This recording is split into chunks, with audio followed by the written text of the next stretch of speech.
మన బోన్ హెల్త్‌కి vitamin D, calcium చాలా ఇంపార్టెంట్ అని వినే ఉంటారు. చాలా మందికి దీని గురించి they will have lot of knowledge about it. But ఒక ఇంపార్టెంట్ విటమిన్ వైటమిన్ కే2 అని ఉంటది. ఇది కూడా మన బోన్ హెల్త్‌కి, ఓవరాల్ కాల్షియం మూవ్‌మెంట్‌కి చాలా ఇంపార్టెంట్. మన మెడికల్ లాంగ్వేజ్‌లో కాల్షియం పారాడాక్స్ అని ఒక పదం యూజ్ చేస్తాం. ఈ కాల్షియం పారాడాక్స్ అంటే మన ఓల్డ్ ఏజ్‌లో చూసుంటారు. చాలా పేషెంట్స్‌కి బోన్ వీక్‌నెస్ ఉంటది. కాల్షియం చాలా తక్కువ ఉంటది బోన్‌లో. అదే సేమ్ టైంలో కిడ్నీస్‌లో, హార్ట్‌లో కాల్షియం డిపాజిట్ అయిపోయి ఆ బ్లడ్ సప్లై తక్కువ అయ్యి కార్డియాక్ అటాక్ వచ్చే ఛాన్సెస్, బ్లడ్ అథెరోస్క్లెరోసిస్ అయ్యే ఛాన్సెస్ ఉంటది. ఇది ఎలా అవుతది? కాల్షియం బోన్‌లో లేదు, కానీ వేరే టిష్యూస్‌లో చాలా ఎక్కువ ఉంది. దీన్ని మనం కాల్షియం పారాడాక్స్ అంటాం. సో బేసికలీ మన calcium movement in the body many hormones, చాలా విటమిన్స్ అండ్ హార్మోన్స్ కంట్రోల్ చేస్తాయి. ఎక్కడ అవసరం పడితే దాన్ని మూవ్‌మెంట్ చేస్తూ ఉంటాయి. మన ఇంటర్నల్ అబ్సార్ప్షన్‌ని విటమిన్ డి ఇంప్రూవ్ చేస్తది. కానీ వైటమిన్ కే2 ఏం చేస్తదంటే ఇట్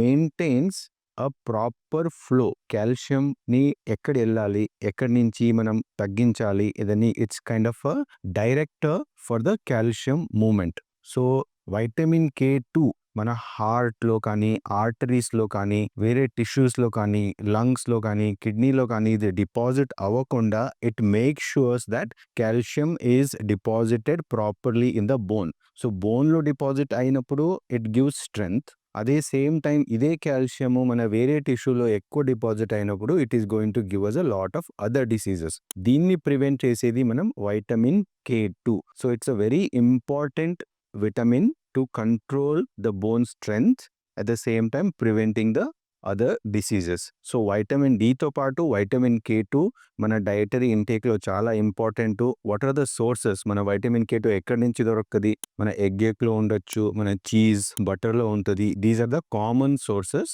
ఆఫ్ వైటమిన్ కే2. రోజు మనం అట్‌లీస్ట్ ఒక 100-200 పికోగ్రామ్ ఈ సప్లిమెంట్ అవసరం పడుతది. Dietary supplements are more than enough. And oral supplements ఎప్పుడు తీసుకోవాలి? Old age, post menopausal women ఉన్నారు. అండ్ వైటమిన్ డితో పాటు మనం వైటమిన్ కే2 కూడా యూజ్ చేసినప్పుడు there is a proper balance of calcium. Calcium ఎక్కడ డిపాజిట్ అవ్వాలి, ఎక్కడ అవుతుంది, ఎక్కడ అవసరం లేదు అక్కడ డిపాజిట్ అవ్వదు. So vitamin D and vitamin K two should be taken combined together under the proper guidance of a doctor. Thank you.